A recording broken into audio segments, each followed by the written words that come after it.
Renghat angin humarewos ngedalkeun sewu kasono kasalira menyelingker dina sepengkereun gunung.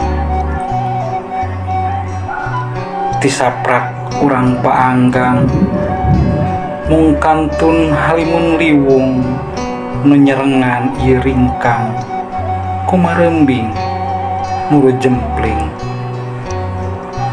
nu anggang teras ngalangkang hegat kebek ku katineng tapak lacak urang duaan nyampak di dieu dina kolbu nu kulawu.